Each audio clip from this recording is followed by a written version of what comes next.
Have you ever felt like your soul was being slowly sucked away, day after day, by someone who was supposed to love you? Like an invisible force was draining all your vital energy, leaving you empty, confused, and questioning your own sanity. If you're watching this video, it's because something inside you recognizes that there's a silent war happening in your mind. A war you didn't even know you were fighting. What you're about to discover will completely change your perception about the people around you. Because there are individuals among us who operate like true energy vampires, using tactics so sophisticated and demonic that you end up questioning whether the problem isn't with you. Wayne Dyer always taught us that we create our own reality through our thoughts. But what happens when someone deliberately distorts that reality to control you? What happens when your energy is being systematically stolen by someone who masters the art of mental manipulation? Today, you're going to learn about the 7 most devastating mental attacks that a narcissist uses to drain your energy. Attacks so precise and calculated that they seem to come from a superior intelligence, an intelligence that has nothing divine about it. If you've ever felt lost, confused, or emotionally exhausted after interacting with certain people, prepare yourself, because what you're going to discover will illuminate every dark corner of your experience. The first mental attack that the narcissist uses against you is devastatingly simple. They become your perfect reflection, but not a real reflection. A manipulated, distorted reflection created specifically to imprison you. Remember when you met this person, how they seemed to understand you deeply, how you had so many things in common that it was almost scary. Well, you weren't imagining things.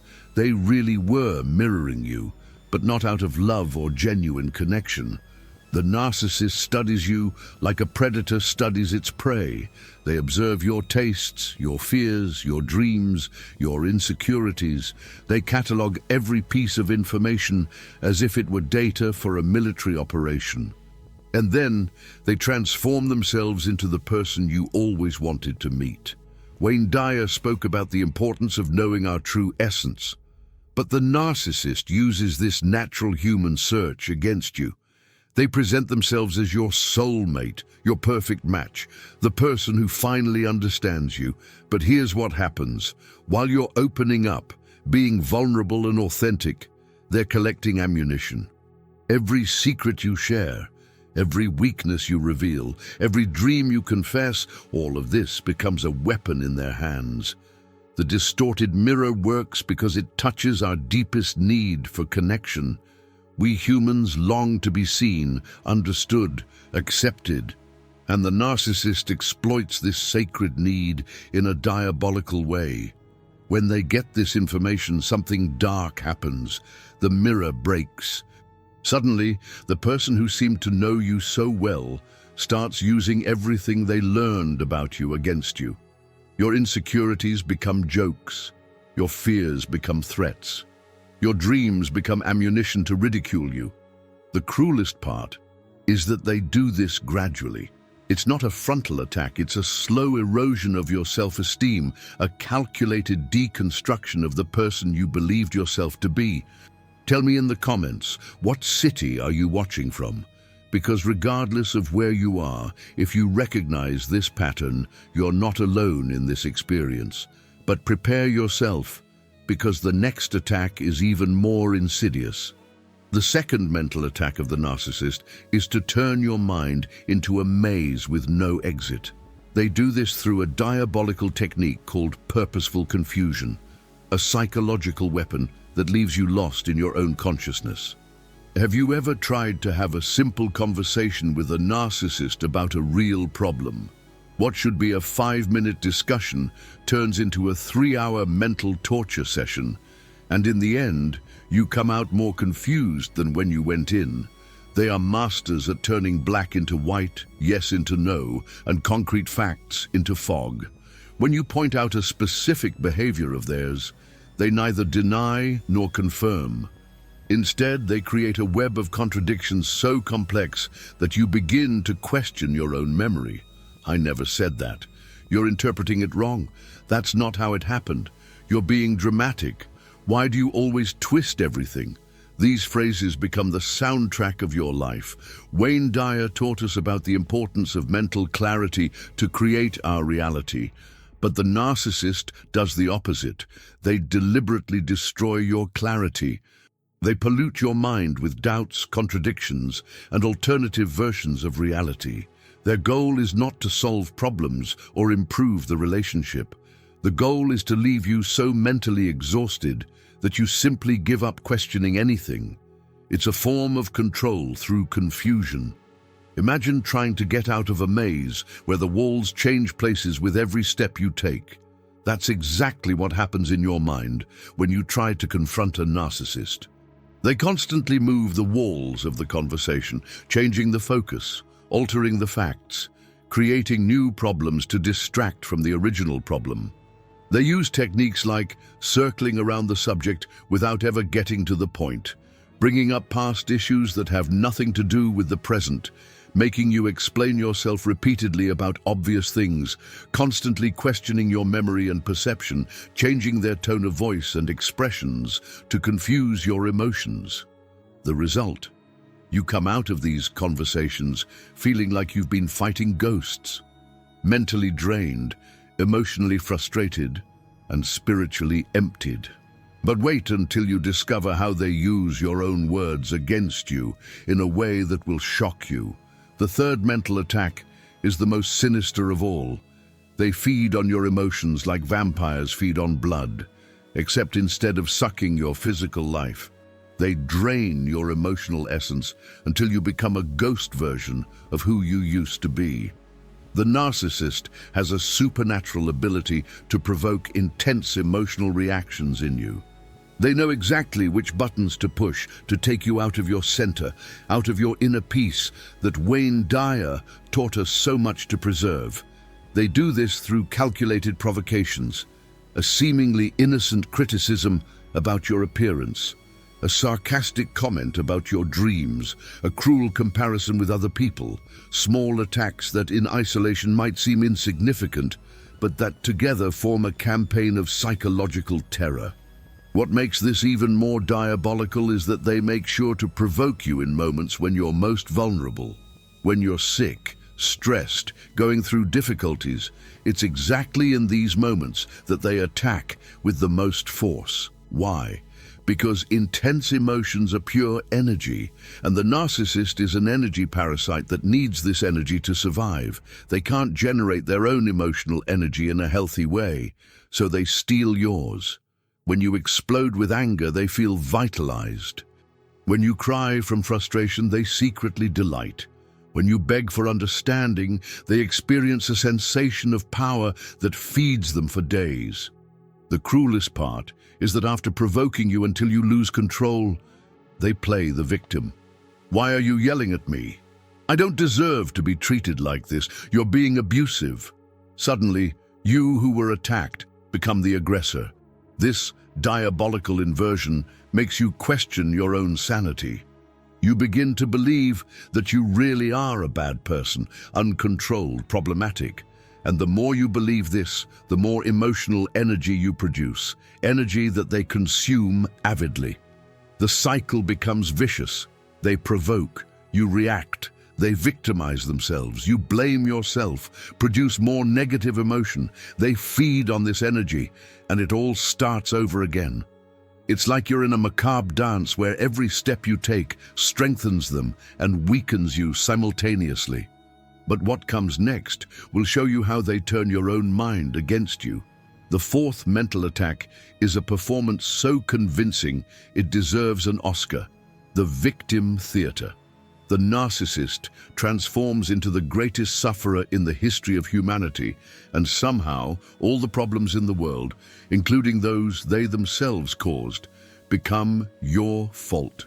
This is one of the most powerful weapons in their arsenal because it directly touches your empathy, your compassion, your natural need to help those who are suffering.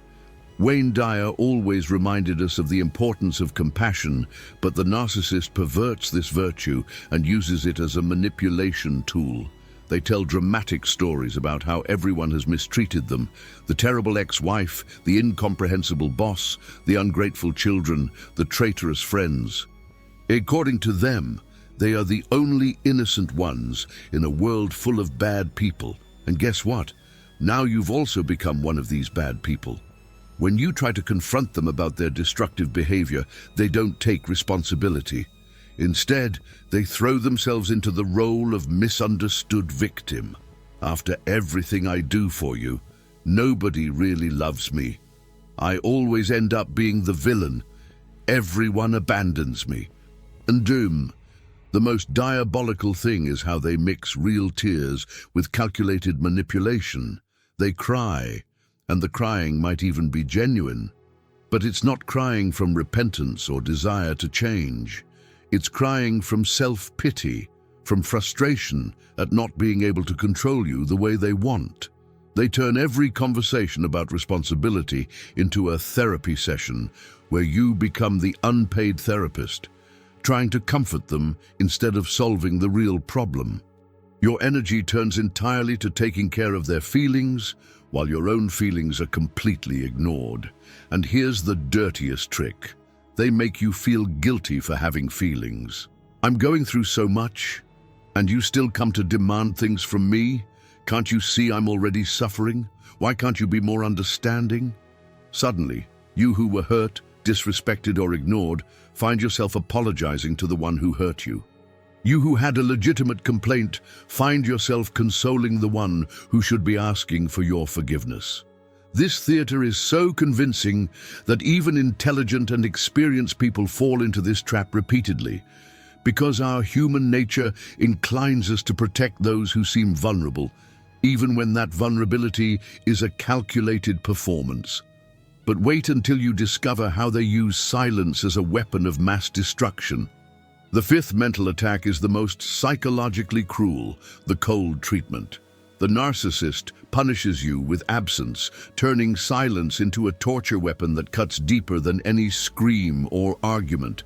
Imagine you're trying to resolve a conflict, seeking healthy communication, as Wayne Dyer always taught us. But instead of dialogue, you receive a wall of ice. They simply ignore you as if you don't exist.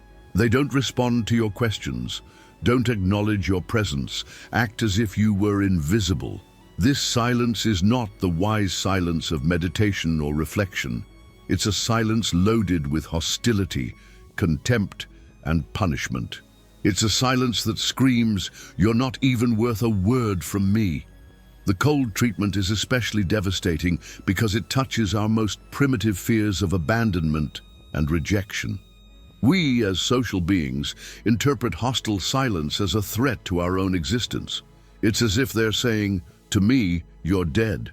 They do this strategically when you question their behavior, you establish healthy boundaries, you don't do exactly what they want, you show emotional independence, you achieve some personal success. The goal is clear: to make you beg for their attention, to make you crawl back, apologizing for crimes you didn't even commit, just to break this unbearable silence.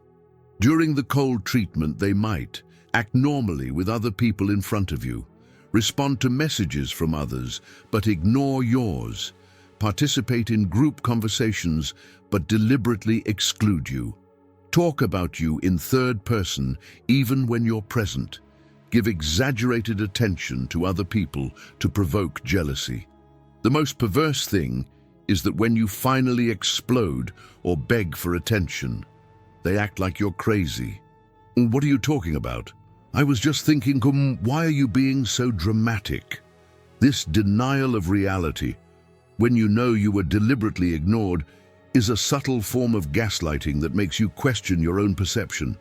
The cold treatment drains your energy uniquely because you spend mental energy trying to figure out what you did wrong, emotional energy dealing with rejection, and physical energy living with constant tension.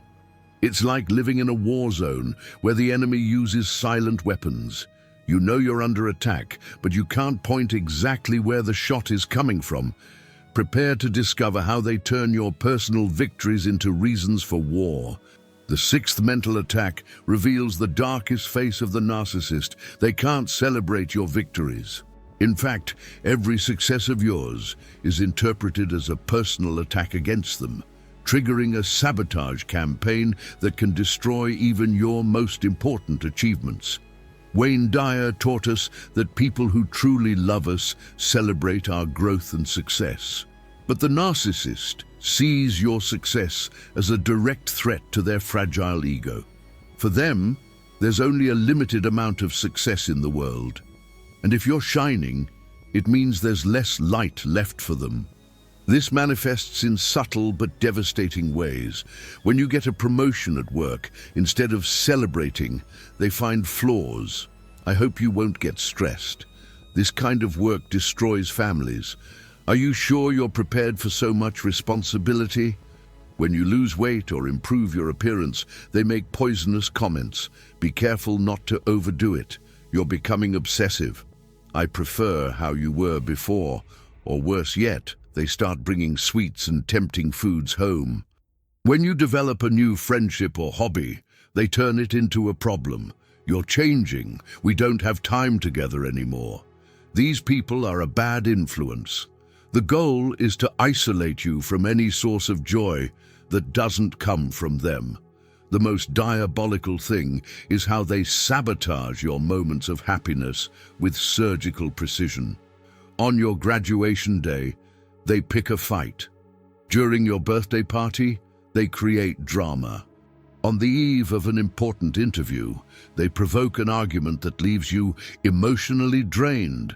This systematic sabotage has a sinister purpose: to convince you that you don't deserve success, that you're not capable of growing, that your life only works when it revolves around them. They plant seeds of doubt about your capabilities. Are you sure you can do it? Remember the last time you tried this? Maybe it's better not to set expectations too high. Over time, you begin to internalize these messages. You stop dreaming big, stop taking risks, stop celebrating your victories. You become smaller so as not to threaten their ego. The saddest thing is that many people don't even realize they're being sabotaged. They start to believe they really aren't capable, that their dreams are unrealistic, that it's better to settle for a smaller life. But the last attack is the most devastating of all, because it happens at the level of your deepest identity. The seventh and most devastating mental attack is when the narcissist becomes the editor of your own life story. They rewrite your reality so systematically that you begin to question your own memories, your own experiences, your own sanity. This is the most diabolical attack because it hits the core of your identity. Wayne Dyer always spoke about the importance of knowing our true story to understand who we are. But the narcissist contaminates this story with their own distorted versions of reality. They do this through sophisticated mental manipulation techniques. First, they deny events you know happened. I never said that. That didn't happen. You're making things up. Even when you have absolute certainty, they maintain the denial with such conviction that you begin to doubt your own memory. Second, they alter subtle but important details. That's not how it happened. You're exaggerating. It was much worse than you're saying. Actually, you were the one who said that. These small alterations accumulate and create a completely different version of reality. Third, they reinterpret your motivations. When you did something out of love, they say it was out of selfishness. When you acted out of care, they claim it was out of control. They transform your best intentions into character flaws. Fourth, they minimize your suffering and maximize theirs. You're being dramatic. I went through much worse. At least you didn't have to deal with what I deal with. Your pain becomes insignificant compared to their epic suffering. The cruelest thing is how they use other people to validate these distorted versions. They tell their version of the story to family and friends, planting seeds of doubt about your credibility. When these people begin to question your version of the facts, the isolation is complete. Over time, you lose confidence in your own perception. You become dependent on their interpretation of reality. You stop trusting your instincts, your memories, your feelings. It's as if they installed a virus in your mind that corrupts every memory file, every lived experience, every moment of clarity you had. You become a prisoner of a version of reality that isn't yours.